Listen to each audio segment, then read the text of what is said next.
We have a guest, We and we're do. discussing all things diaspora. Well, some things diaspora. Some things diaspora. But before that, we'd like to know diasporan. diasporan. Uh-huh. Yeah, it's funny. Our guest is a lovely Thandiwe Chiyewe. Could have made a decision, I think, that could have given me Zambian citizenship as well. So I didn't have that. You're in that space now where you earn from the UK and you can work remotely. Mentally, I always thought like, well, I'm never going to go back to Zambia. Yeah. As a Zambian. Me. From Born in Mansa. Me, who does the Kwanga ceremony? Like, give me my citizenship, please. Wonderful. There's some things that still need a lot of work on. Yeah. And I think when it comes to systems, I get frustrated. I've always been frustrated. And when I talk about systems, I'm talking especially systems that the government has power over. I think those ones, we're seeing a move and shift. Things could be faster, things could be quicker. I could just get something done without somebody wanting me to pay them something extra in order for them to do their job. Even today. It's called corruption. Oh really? That's how the name, right? People go through it so easily, like they're just doing the most normal thing. You're like, do you know what you're doing?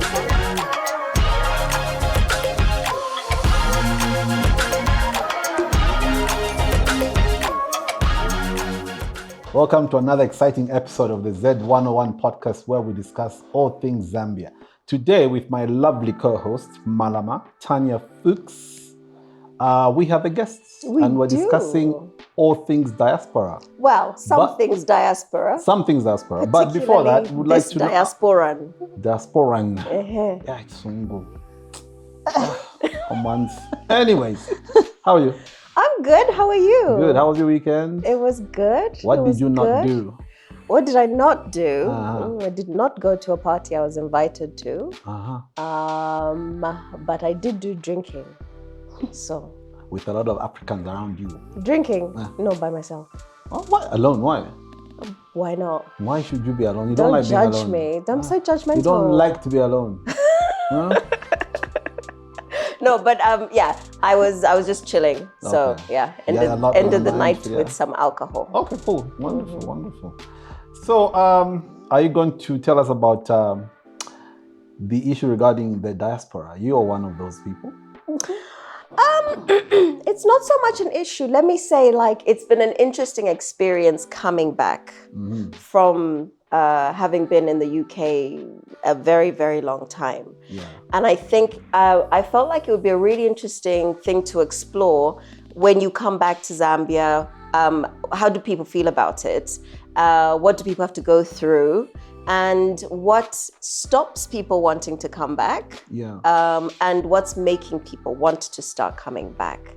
And so this is where our guest is going to inform us on some of these things. Good. What do you think about the issue regarding dual citizenship vis-a-vis the diaspora effect? Well, for me, it was fantastic, right? So I lost my citizenship when I was around 17 because I applied for a British passport. Yeah. So mentally, I always thought like, well, I'm never going to go back to Zambia. Yeah. Until I decided I'm now ready. And and that's when I was like, oh, no. So when I wanted to come back, I had to keep doing these 1 month visa, 3 month visa. Yes. I was like, in my own country, you want me to be applying for visas? As a Zambian. Me. From born in Mansa. Me, who does the Kwanga ceremony. I was like, give me my citizenship, please. Wonderful. So, so I applied, and it's been great because actually I'd got to a point where every 30 days or a 3 month visa, and I ran out of how to end up staying here. Okay. So once I'd put in the application process, I then got a special stamp to say, okay, during the time of your application, you can now be in the country. So I was like, okay, thank God. So yeah, so that made coming back a lot easier. And when I first came back, I hadn't intended to stay in Zambia. I just was like, oh, I'm going for 3 months, a holiday. And then the first week I was just like, I don't want to go back. Nice. Yeah, it's too nice. The beef is tastier. 100%. The pork Definitely. Definitely. Yeah. All right, then let's talk about that in detail with our guests. Mm-hmm. Our guest is a lovely Thandiwe Chiyewe. Did I get it right? You got it right. Welcome, That's it. Thandiwe. Thank you so much for having me. I'm excited. This is the Zed101 podcast. Thank you, Zed101 podcast. But firstly, can I just say, when you're talking about not honoring party invitations when you're in Lusaka, please throw them to the diaspora community. We want those. Right? Yeah. So you'd be like, thank you for the invite. I'll send someone. Yes. What is it that when famous people, like someone will come in my place? Yes, I'll send her my place. I can represent you. I'm happy to. So Thandiwe, how have you found Zambia thus far? This summer, I mean, I always love it when I come back, and it's not an exaggeration to say that. I love it. I have so much. It has been a bit frustrating, of course, because I've come at the height of load shedding, and I always like to work from here, so I'm having to be very strategic about where I find myself. But generally, I've done so much in a space of 3 weeks already. I came in with my godmother from the UK, so we did a bit of traveling. We actually went to Mansa, by the way, Tanya, and I went to Livingstone, and when I went to Mansa, I got to see my grandmother, my mom's sister as well. So it's always that thing that brings me back. It's that family thing that I always miss out on in the UK. Yeah, so I'm loving it. You're loving it. Loving it. Did you come did you come at the time of COVID or after COVID? I came just after COVID. After in the UK, we were allowed to fly. And I intentionally did not take the COVID jab during the whole time. But once I decided, you know what, as soon as we're out of lockdown, I'm going. And then that's when I decided to take the jab. But yeah, literally they said, you can now fly. And I was like, ticket booked, let's go. We must have done the same thing. I think because I came, and then when I went back, I was in the, what would you call it when you're contained? So I was quarantined. I was quarantined. But I just said I couldn't stay away that long. So I said, first time they said you can go, I came to Zambia. No, I didn't quarantine. I did But when I went back, I quarantined because it was still that time when you needed to quarantine. Rules were changing on a weekly basis. So I found myself in that way. Well, I was at the Radisson Blu in London, so maybe not too bad. So was that at your cost? No, it was at the government cost. No. It was at our cost, but it was subsidized. Subsidized, and also it's phased payments. Oh wow! But it was quite a lot of money, I have to say. It was like 1,500 or something. 1,500. Yeah. Was this under Bojo? Yes. Yeah, it was. Oh God. We've had so many, there've been so many prime ministers in the UK, you actually forget who was where there were. But yeah, that was it. You got him, then her. Then her? Then him? Then him. Yes. You know the him. Yeah, them. Yeah. Okay, cool. So what have you found different? What has compelled you guys, both of you, to want to settle back here, even if it's not like for the whole year, but to live in between the two countries? Is it because it's cheaper here? Is it just nicer, or you're homesick, or you can get your work done anyway? I think that has helped. The fact that I can work from anywhere in the world is a good thing for me. But prior to getting to this place where it was about work as well, when I was younger, I didn't used to come back to Zambia as much as I did later on in life. So like my university years were in Cape Town, and then I moved back to the UK. And I didn't quite find myself coming back on a yearly basis. Then I think in the last sort of 10 years, I would say, I come back every year. And as my grandmother started getting older and older, it became necessary. But going back to what Tanya was talking about dual citizenship, and actually you asked the question, that became something that was important to me. And I started to think, actually, so I'm a bit of the other way. I'm born British and raised in Zambia. Okay. But because I was born before 1982, so it means I could only have British citizenship, but not Zambian citizenship. But my parents could have made a decision, I think, that could have given me Zambian citizenship as well. So I didn't have that.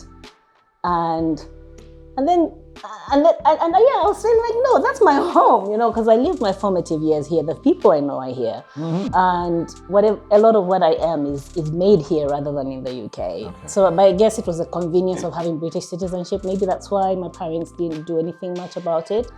So I started to think, how do I do that? So I got involved in the dual citizenship campaign and doing the Indawa. So under Rupia Banda, we did the Indawa, we did the first online Zambian Diaspora conference that spoke to that and started to work on the diaspora policy.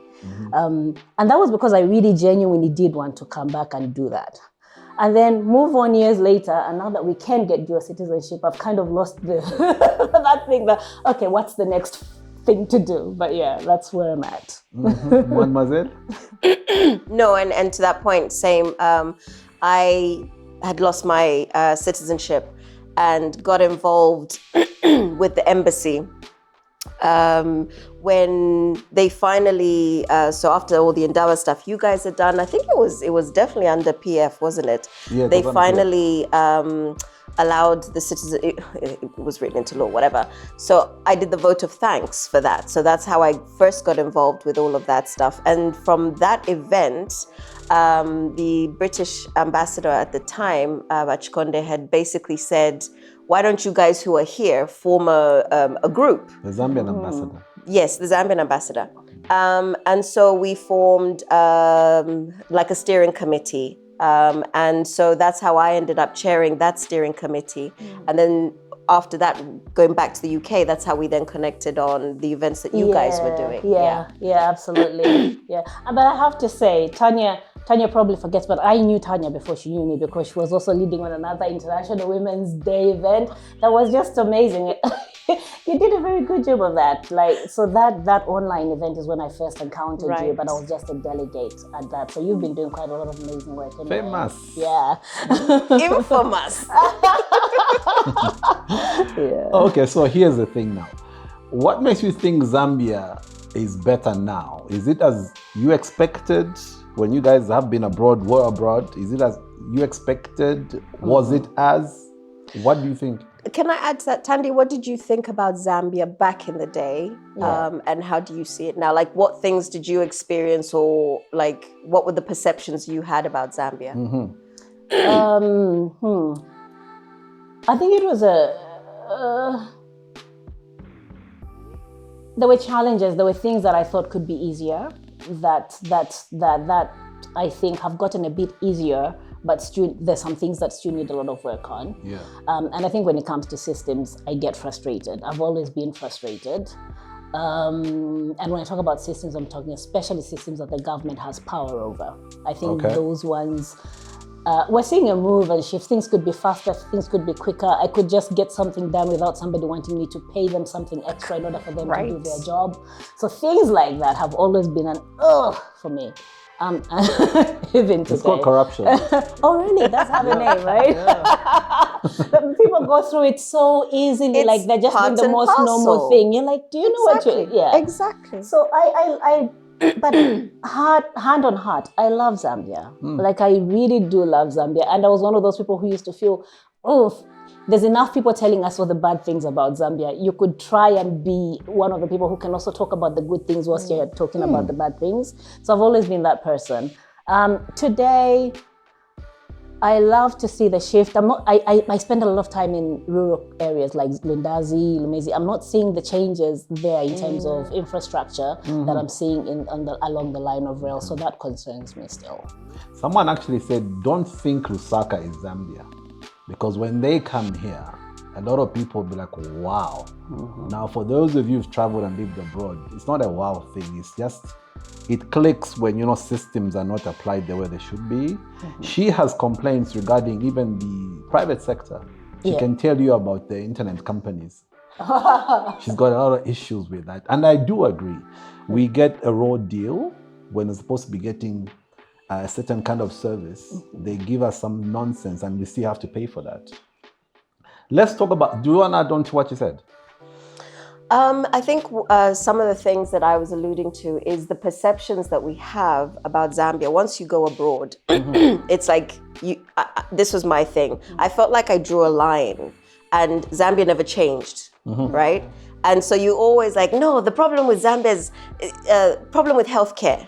You can't go to hospitals in Zambia, and it's like, Well, no, at that point there was, but now there's all these specialized hospitals that we have, and people don't realize that that's changed. Back in the day, we didn't have any restaurants. We had probably had 2 restaurants when we were, 80s, 90s. We used to go to Chisamba. You go to Chisamba or you come to Lusaka to read. I lived in Kabwe, by the way, so... Exactly, Fringilla, like en route. Kabwe people would be like, wow. And they come to Lusaka, you'll be like, wow. Traffic lights. Wow. My robots. My robots. The highlight of Kabwe people coming to Lusaka would be like, Mr. Rooster. So yeah, in that sense, you draw this line. And I think what I also noticed when we would gather as Zambians abroad, we have this affinity for Zambia, but we also look down on Zambia. A lot of the people would be like, you would sooner be there than be here, but you want to celebrate things that are Zambia, but I don't want to be in Zambia. Do you see what I mean? Yeah, and it was kind of like, but why don't you want to go back? And I think and we discussed this earlier, that initially, obviously, when you lost your passport, it was kind of like, go. What were you saying about, was it Rupiah Banda? Yeah, Rupiah. So he helped us establish a diaspora desk for the first time under State House store then. But Rupiah lived in diaspora. So I think there was something where it just clicked for him. That's why he created the space for us to host the Indaba. I was just thinking about what you were saying. When we're thinking about the medical side of things, and that being one of the things we're talking about, and then when you actually look at the health services in the UK and you look at the medical personnel there, Zambians are some of the best performing. And it's the same ones that were here. They just moved there. So you start to think, like, you know what, there was something missing. They could have done better than what we actually understood. The system. The system kajagamene. Well, it's got its flaws that side. It's got its flaws that side, but it's better managed. There's something, there's something that makes you rethink. And also the kind of, I didn't do many of the social events. Actually, I've never really been very good at doing most of the social events. So I don't find myself in spaces where a lot of people are whinging. Are you sure? Not often. But and then the ones that I did end up mixing with are people who were saying, what can we do to change? And it was so before Diaspora Connect, Natasha's, there was Zambia Diaspora Connect, where we're actually working on the diaspora policy and dual citizenship and stuff. So there were people from all around the globe, people in Australia, South Africa that we worked with, including at one time in Zambia, there was a musician called Bachasaya Sichilima. I don't know if you remember him. So he's in Canada. He was one of those that we worked with on developing this. So there were people there.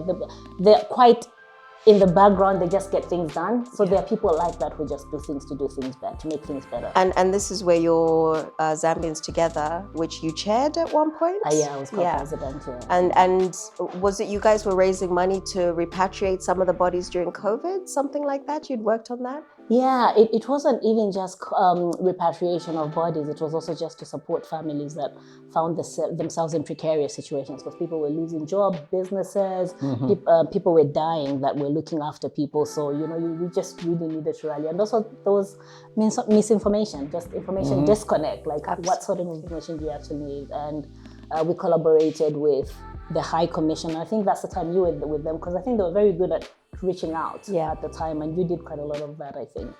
And that's what brought us together. But we also understood that there was more information beyond the medical aspects of COVID or any other social issues. And so we started to host town halls.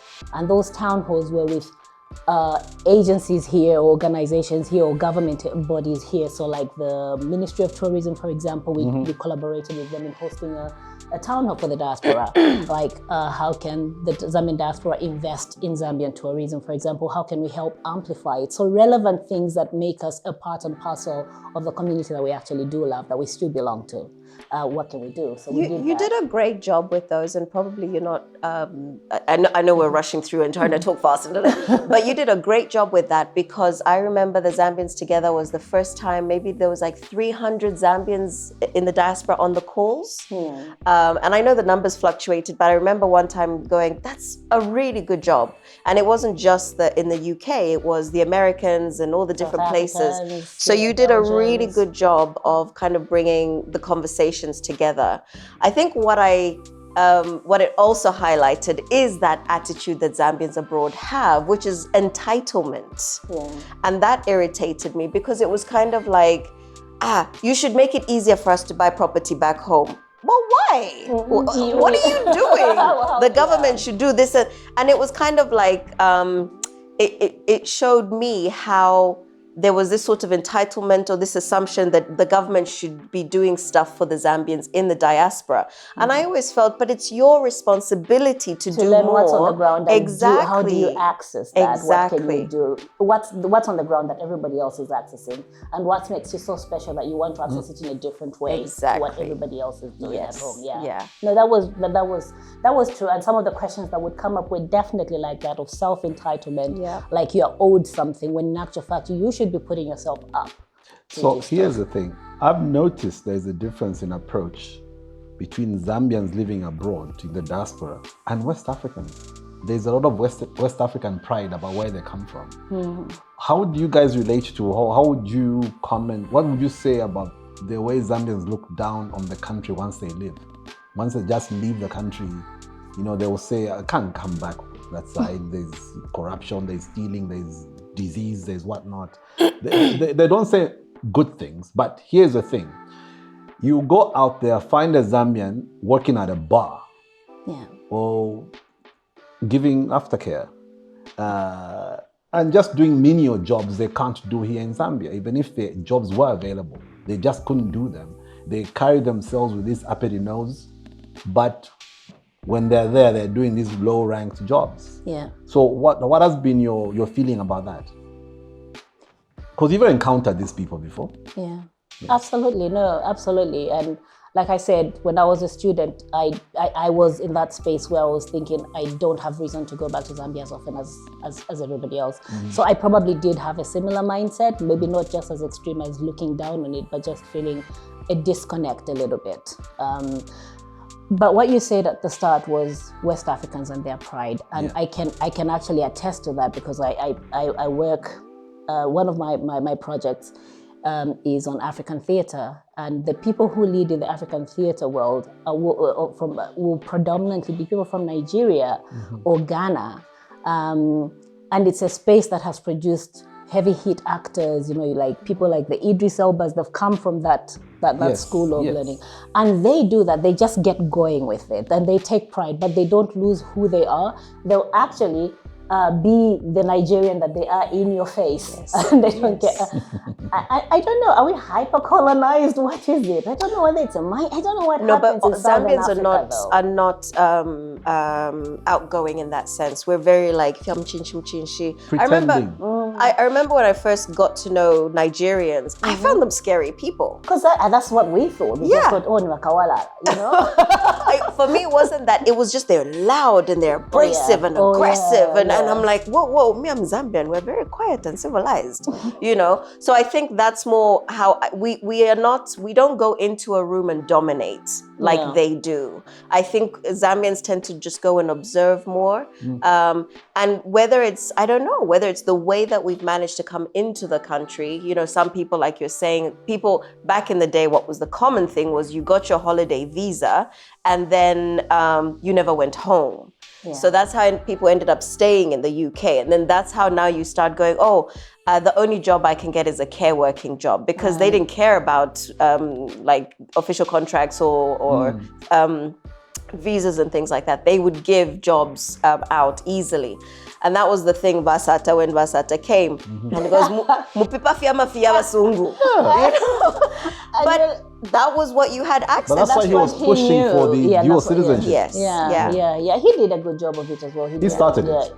Oh, he started before Rupia? Yeah, he started it. Oh, really? I probably lost context of that. It's going to happen. Under him, he says it's going to happen. Yeah, because he too lived in the UK many years ago. I knew that, and he worked on the railway lines.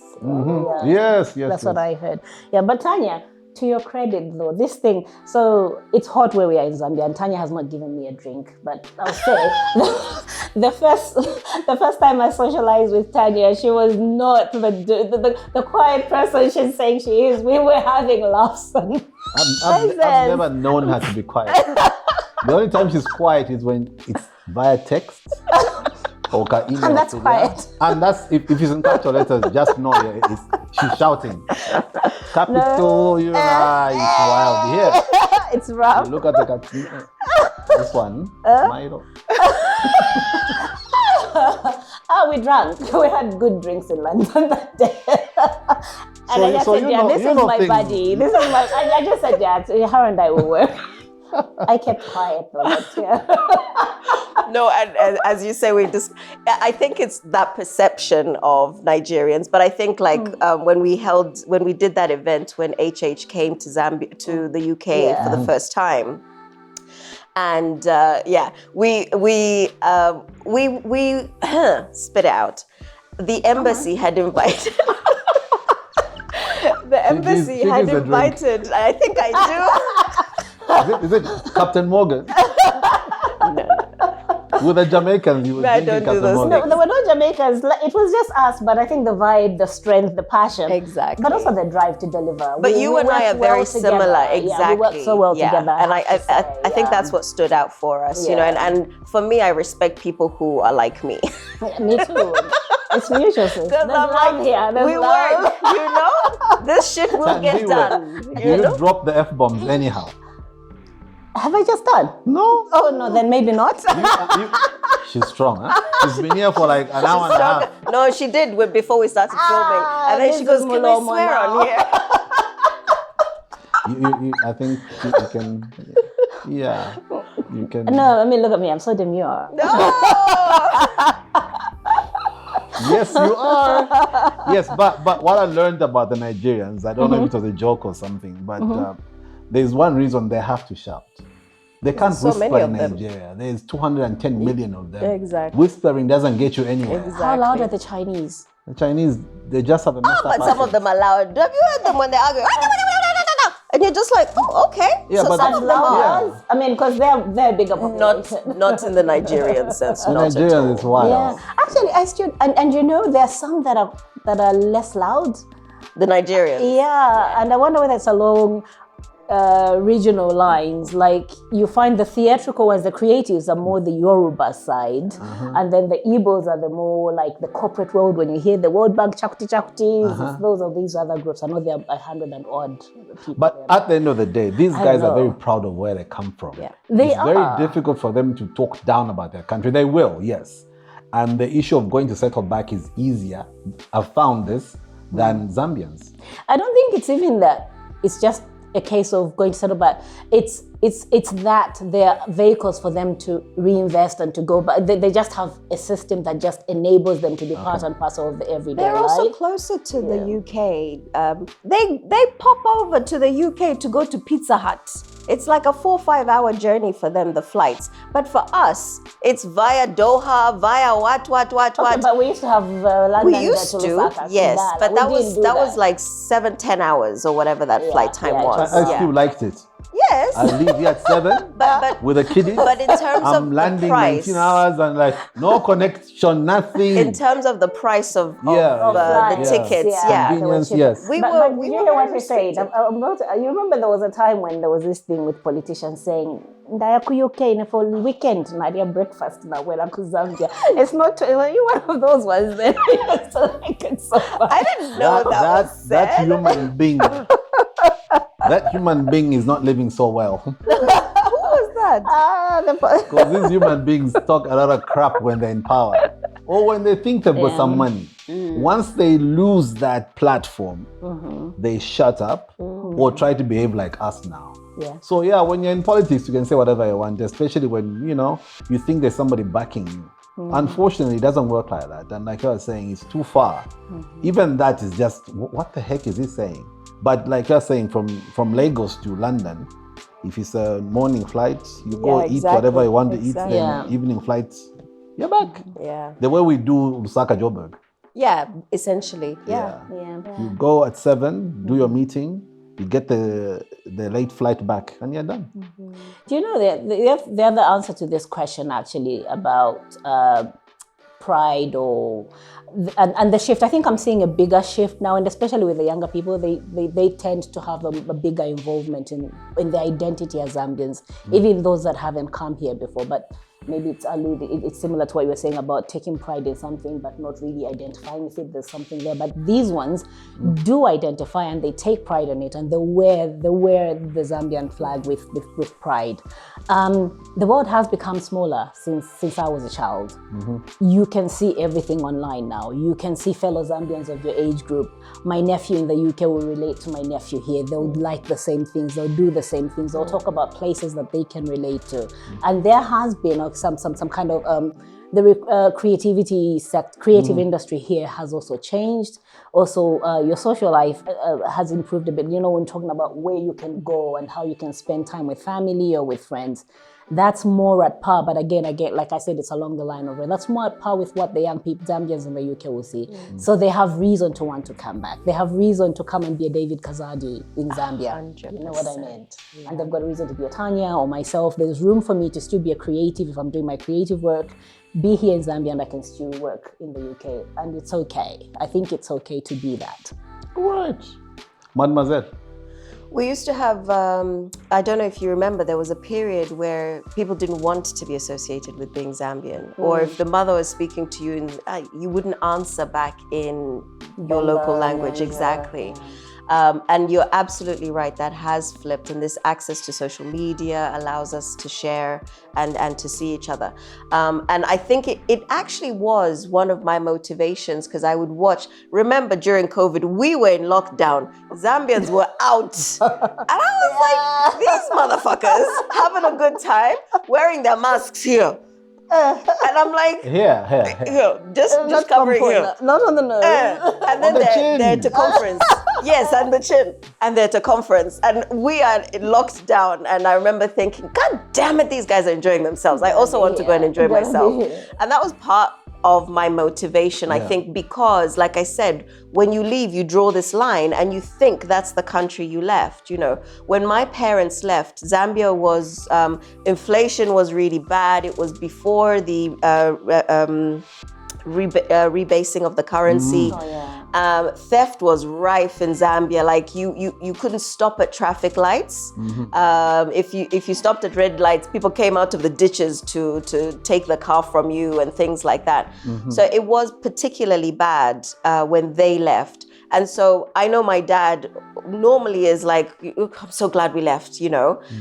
But their recent trips back as well has opened their eyes, and they're like, oh my God, Zambia is amazing now, you know.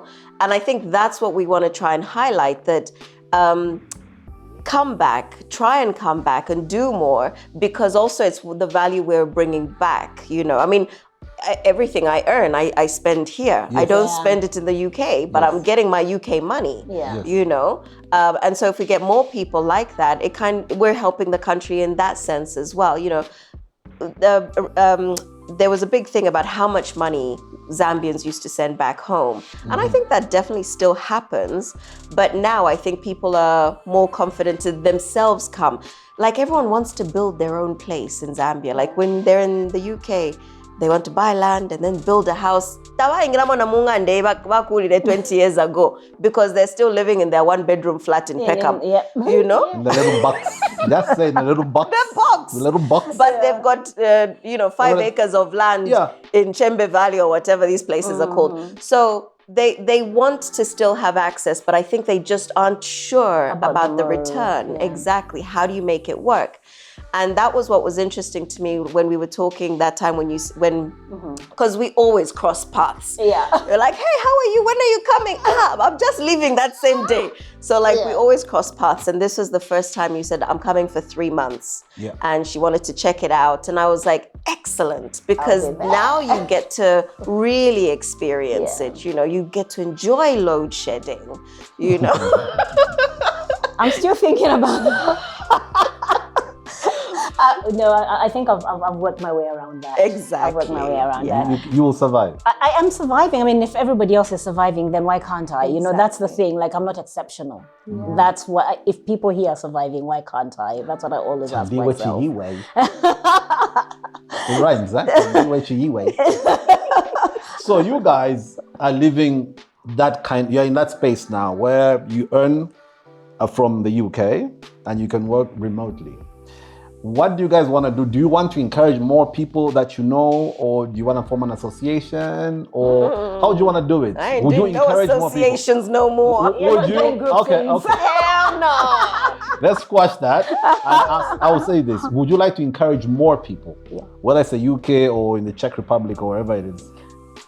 I will say, I would want to, just as a first basis point, I would encourage people to reconnect with home, just on the basis of this is who, you know, like you always want to identify with something. Inherently, we all have that thing of belonging. Yes. And when you've not known, because you've been away for so long, and then when you reconnect with home, it feels very spiritual. There's something about it. These are my people.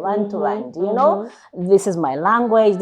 There's something very different about that, and that just gives you a certain different kind of strength of wanting to do more and being in place rather than away. So I would want to see that as a first point of why people should. And if it feels like a place where people want to build and have, you know, like establish a base to live in, then well and good, because you actually be contributing to something in a better way.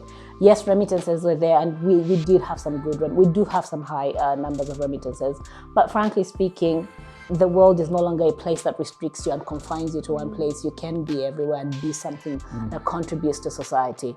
Also, not coming with this idea that you are better. You have acquired certain skills, but there are people here, and a lot of the people we grew up with have advanced so much further than a lot of us who even left.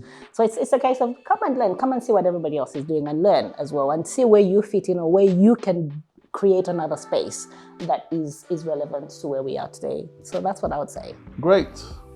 Madam, Thandiwe has to bugger off to a much more religious, much more spiritual... Yes, much more spiritual association. Yes. So... I know we're not going groups, sorry, nah.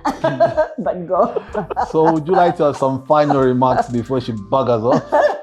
No, I think it's good to just hear different people's perspectives. And like I said, Tandi's a doer, you know? So this, like, it's not even like she would have been like, oh, maybe one day I'll go back to Zambia. Because you get those people, maybe one day I'll go back.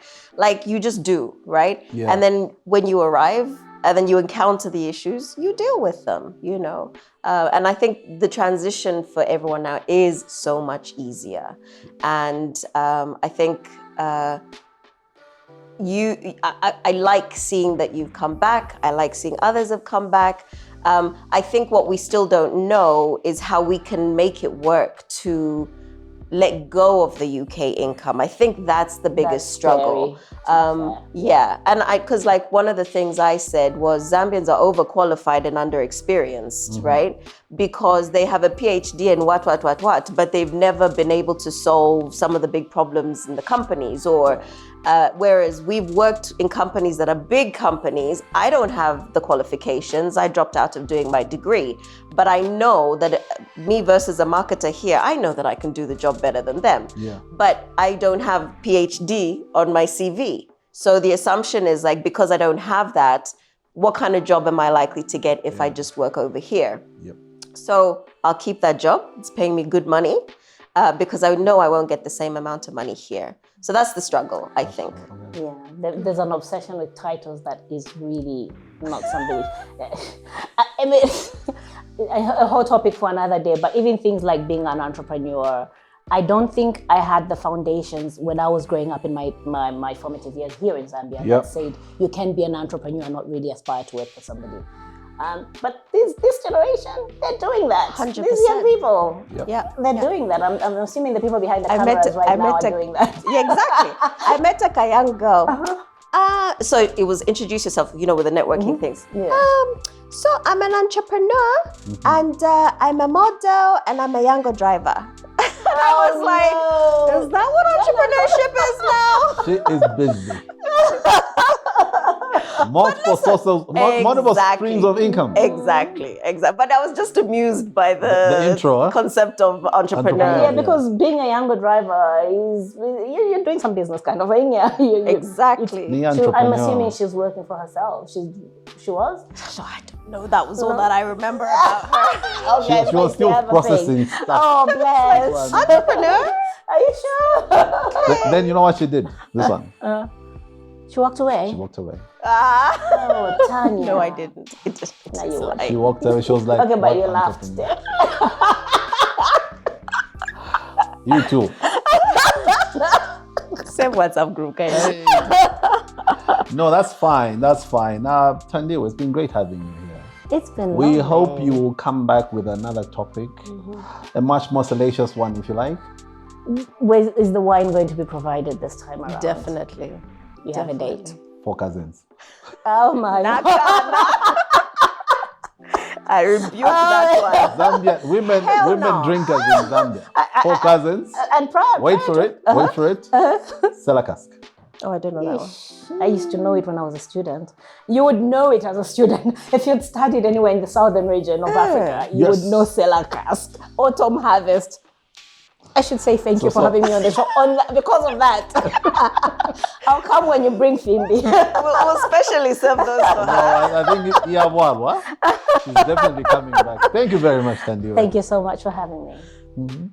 All right, for Zed101, we're done. Malama, say peace. Until the next one, out.